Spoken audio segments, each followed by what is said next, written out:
Diamond Dynasty is the most thrilling way to build a baseball team. It's the perfect blending of card collecting and competition.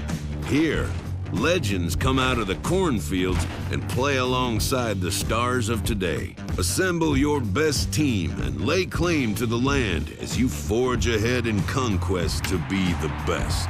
Or take on anyone in head-to-head play and win your way to the top of the leaderboards. Do you have what it takes to draft the right talent and battle your way to 12-0 in 3-inning games? Or will you be knocked out after just 2 games? Can you collect the best of the best and eventually lay claim to the greatest of all time? Can you handle the electric stuff of a Gibson, a Goose, or a flashback Verlander? Do you think you can shut down the machine, the kid, or the Sultan of SWAT? Yeah, there are some people who say that baseball is just a game, but clearly they have never played Diamond Dynasty. What's going on, guys? Gia22 here, and you just saw the opening scene for Diamond Dynasty. I got this game on Thursday of last week, the opening weekend. I'm just now making a video on it, so I'm a little late to the game, but I have my very first few minutes of Diamond Dynasty, me picking my team, opening up some packs. I'm hoping to get out another video pretty soon, either today or tomorrow, maybe next week. Some gameplay for you guys. But you see that I am picking my team. Just picked up a lot of guys. Picking up my stadium now. Obviously, got to go with the Rangers stadium because I am a Rangers fan. Mulling it over a little bit, maybe wanting to pick something else, but ultimately going with the Texas Rangers. Now, to speed things up, so we'll draft the rest of your roster for next, I'm going to check out some of the new stuff in Diamond Dynasty. I'm going to look through just the menu system, just kind of looking it up.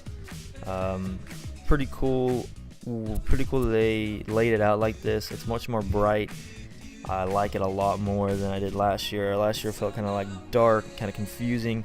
I think they changed it up a little bit to where you can kind of navigate the menu system a little easier. Everything is much quicker response time. They did a server update, so it's a lot better in that sense. But it's also just a lot easier to find your way around Diamond Dynasty now. It's not as confusing as it was. So I'm looking at my team here. So far, a lot of commons, got a few bronzes here and there. As for my loyalty reward, you just see I got Alex Bregman. Pretty upset about that because I do not like Alex Bregman. But he is an Astro. Not a bad player, pretty good third baseman for me. Probably just going to use him for now until I get a third baseman that I like. Did think it was kind of weird that he was rated so high, being that his first full year was last year, so I don't really understand that, but I don't make the game. But anyways, he's still a good player. A lot of players checking out Drew Robinson now, just because he's a Ranger. Just want to see his stats. Not doing that well. Doesn't even have a picture. Pretty disrespectful in my opinion.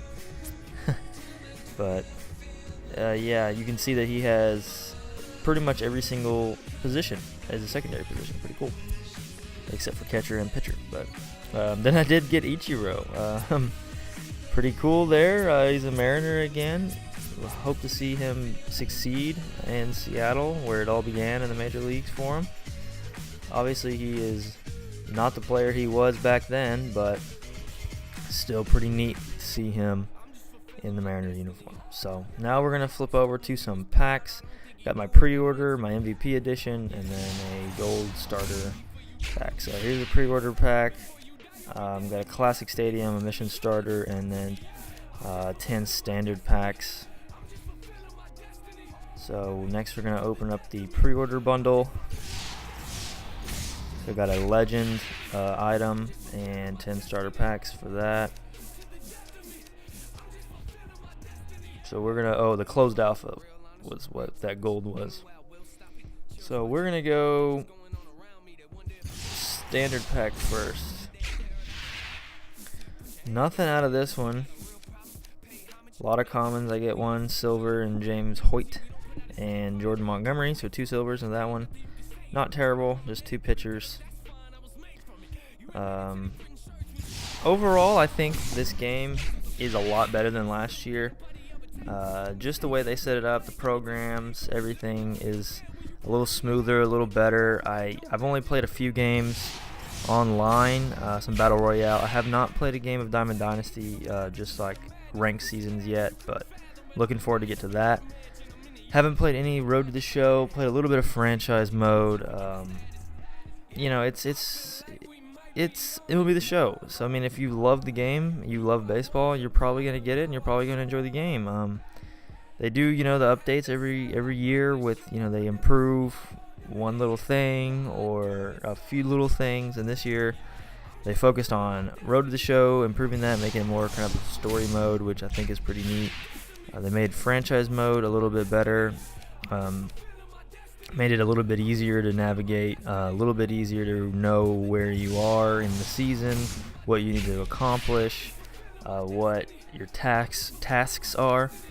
So I think that's pretty cool. They still didn't add in expansion teams, moving the team to a different city like Madden.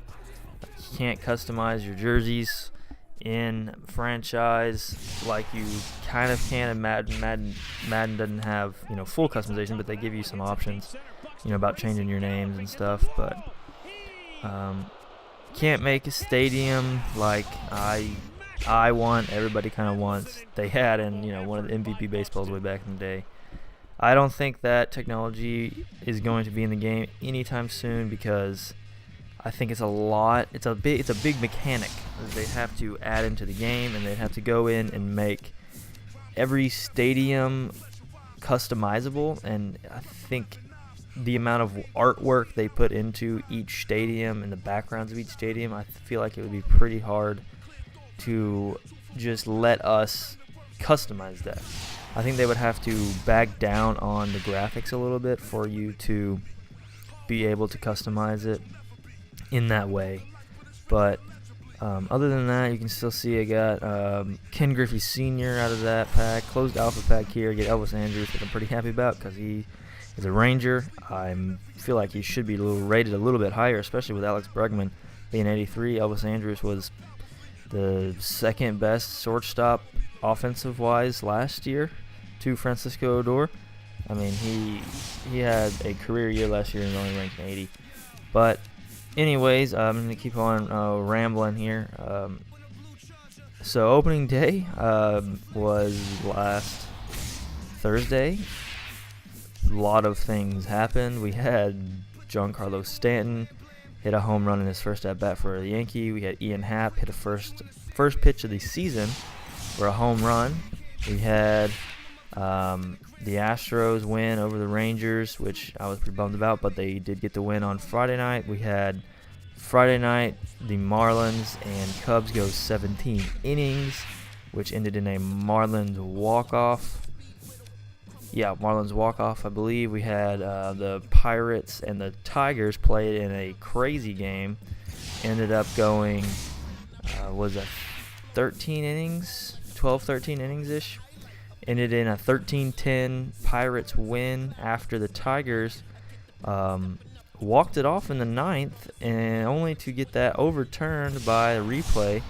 I thought he might have been safe, but it was a tough call. In the end, did go in the Tigers against the Tigers in the Pirates' favor, but can you really blame them for trying to get the call right? I don't. I feel like the replay could be a little bit better, but overall, you never know. I mean, it's really just a tough deal there. Other standouts, you had Max Scherzer throw 6 innings. He had 10 Ks, 1 walk, didn't give up a run. He was just his lights-out self. He had the Giants win 2 1-0 ball games back-to-back against the Dodgers, shutouts, on 2 Joe Panik solo home runs. That is the first time a team has ever done that. It's ever had two back-to-back 1-0 shutouts with a solo home run coming from the same player, that is just incredibly rare. We're probably never going to see that again. Right now I'm watching the Cardinals and Mets game. The Mets just got out of the top of the first. Jacob deGrom looks really sharp. Asdrubal Cabrera just led off the bottom of the first with a double down the right field line. We got Cespedes up to bat. Pitch is in, a ball low and away for Michael Wacha on the mound out of Texas A&M. I know I'm kind of just rambling here now, just talking about nothing, but I'm hoping you guys enjoyed this video. Just kind of talking about pretty much anything and everything that comes to my mind. Here we go. I got Buster Posey's autographed diamond deal. This is kind of what I'm upset about. They added a bunch of diamond items, and they aren't worth anything at all. So I'm pretty sure that it's pretty dumb in my opinion. I don't really find that cool, or it's just kind of useless. I do think it's kind of, it's a cool aspect they put in, the collectibles, but diamonds are so rare, and I want to know if adding in all these diamond items, if that makes the chances of you getting a diamond player go down, because it's already like a less than 1% chance or something like that you get a diamond in general. So I wonder if them diluting the diamond, what I'm trying to say, all the overall diamond players, anyway, so that makes chances go down. Anyways, guys, that is it for me today. Here you see my last packs up. If you enjoyed this, leave a like down below and subscribe.